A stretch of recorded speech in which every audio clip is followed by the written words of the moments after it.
ਵਾਹਿਗੁਰੂ ਜੀ ਕਾ ਖਾਲਸਾ ਵਾਹਿਗੁਰੂ जी की फतेह। सत श्री अकाल, नमो बुधाए, जमुन निवासी साथियों, अस्सलाम वालेकुम साथियों।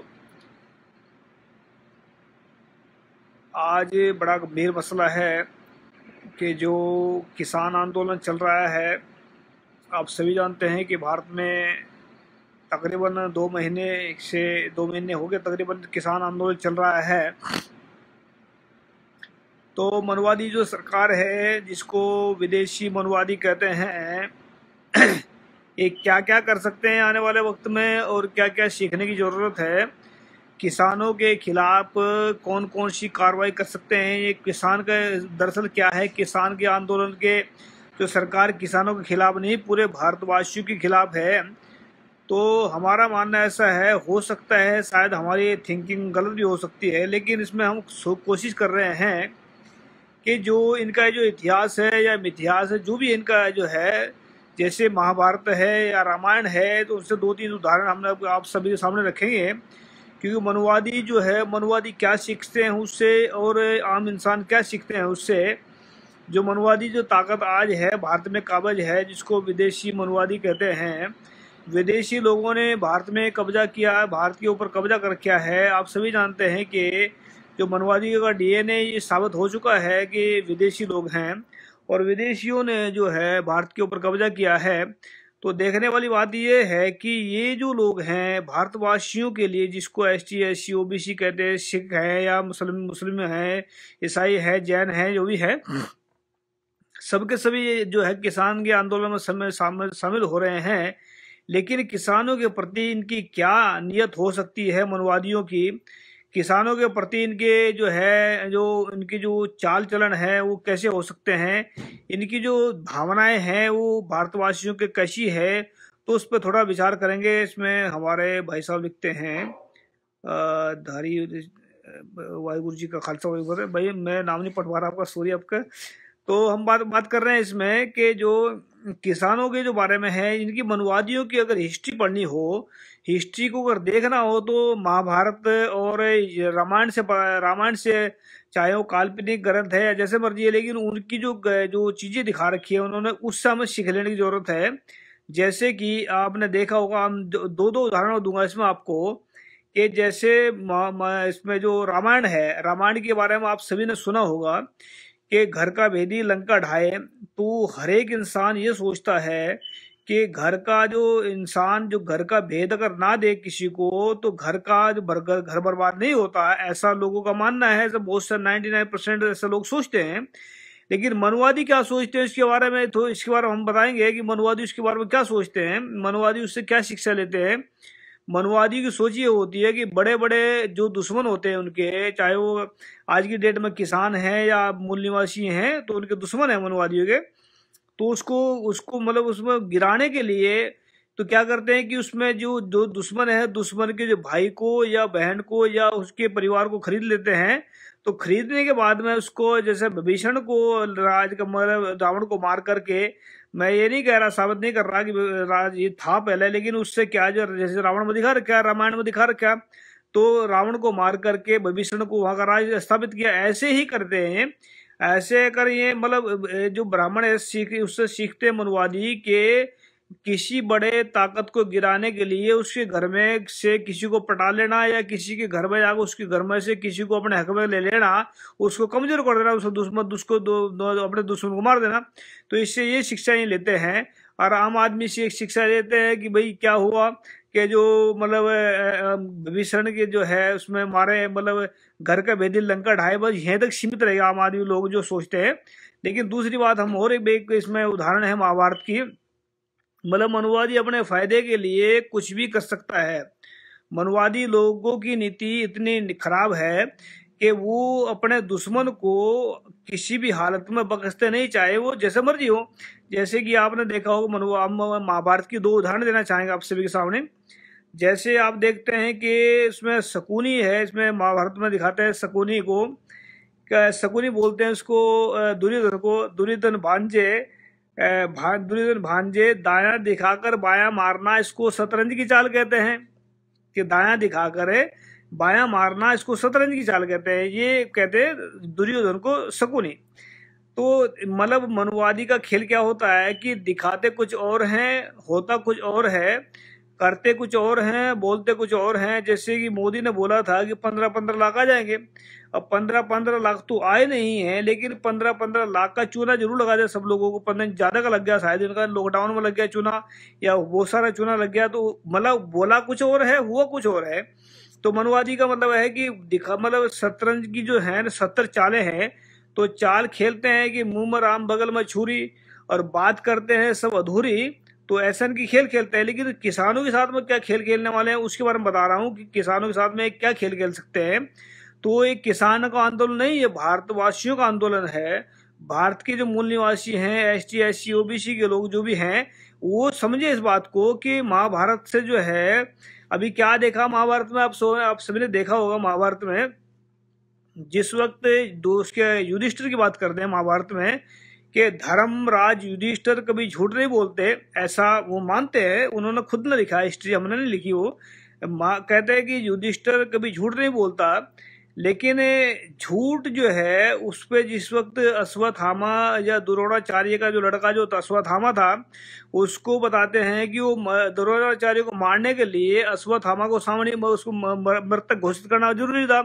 तो द्रोणाचार्य ने उसके बाद मतलब धनुष रख दिया। जब उसमें युधिष्ठिर से बुलवाया उन्होंने, कहे भाई तू ऐसा बोला कि वह अश्वत्थामा मारा गया।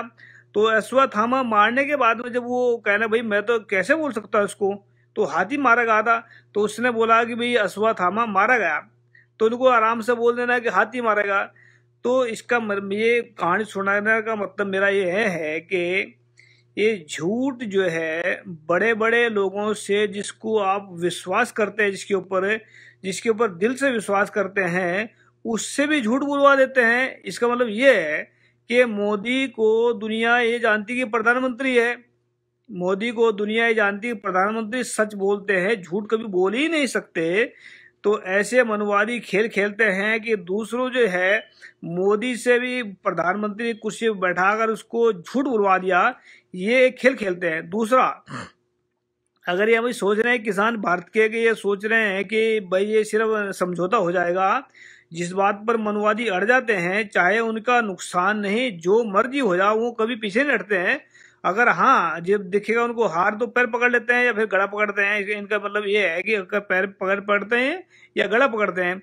तो इसमें क्या होने वाला है कि जिस वक्त ये जो पांडव जो थे, मैं कहानी इस करके बता रहा हूँ कि इसमें शिक्षा लेने की जरूरत है, इस करके हम कहानी दोहरा रहे हैं कि पांडव जिस वक्त 12 साल का जो वनवास या 2 साल का ज्ञातवास, जो 1 साल का जो था, उनको पूरा करके वापस गए।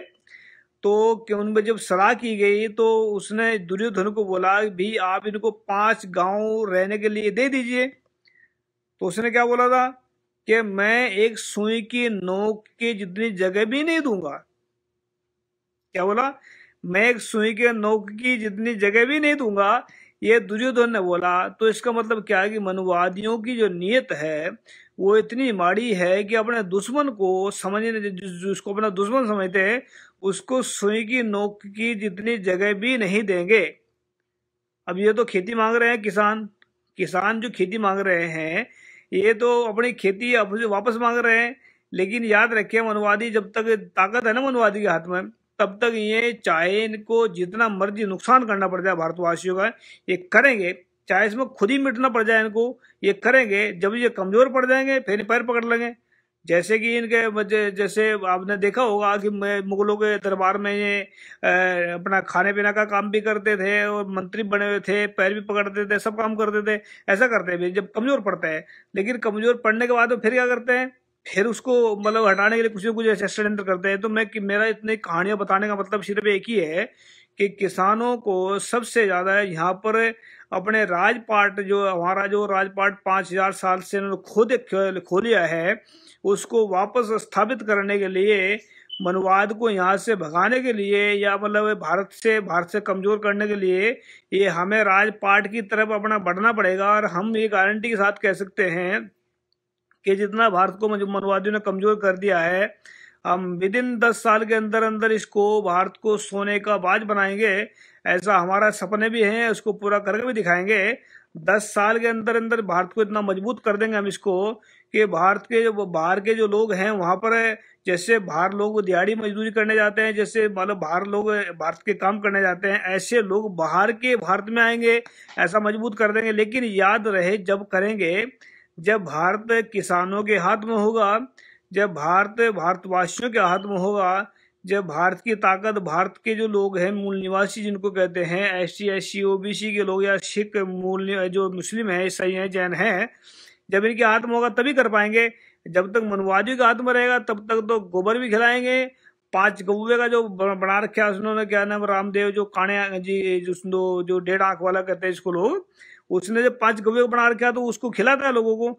अभी इसको अगर इतना, अगर गौ का मूत्र इतना प्यारा है, इतना गोबर उसका प्यारा है, तो रामदेव को जितने भी उनके साथी लोग हैं, ये मोहन भागवत को या मोदी को या जितने भी गाय की तारीफ करते हैं, गोबर की तारीफ करते हैं, इनको 1 हफ्ते के लिए गाय के तबेले में बांध दे जाए और इनको गोबर और इनको जो है खाए पिए जो मर्जी करें। जब इनको इतना अच्छा है तो लोगों को शिक्षा देते हैं।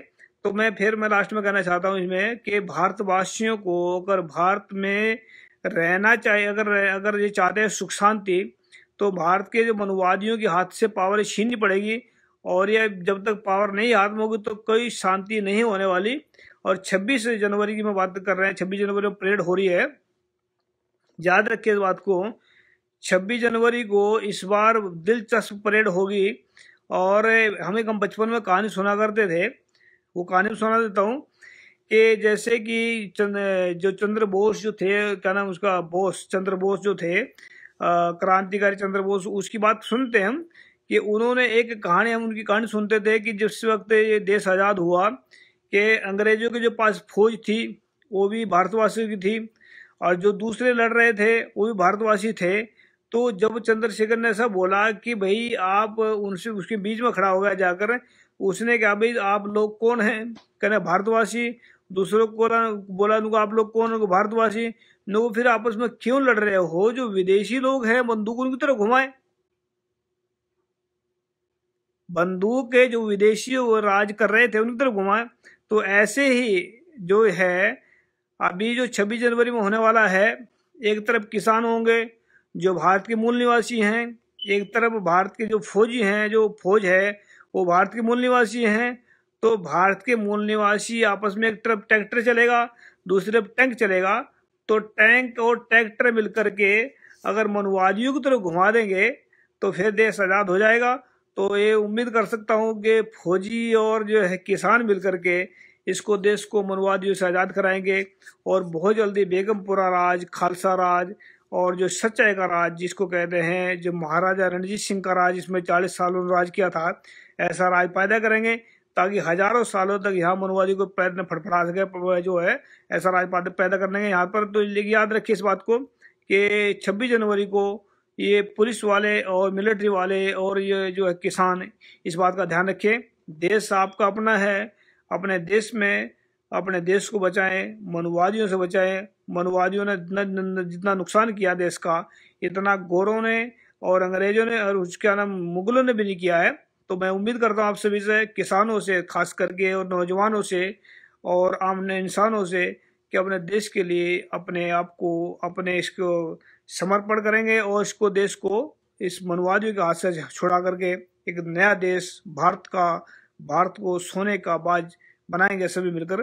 तो थैंक यू सबका जिन्होंने कमेंट किए। उम्मीद करते हैं आप सभी के सभी इस चीज़ को अपने सीमित नहीं रखेंगे, दूसरों तक फैलाएंगे वीडियो को भी। और खास करके मैं मिलिट्री वालों को और पुलिस वालों, किसानों को ये कहना चाहता हूँ कि देश को, अपने देश को बचाओ, अपने देश को बचाओ, अपने देश को बचाओ। सत श्री अकाल, अस्सलाम वालेकुम, जय जोहर।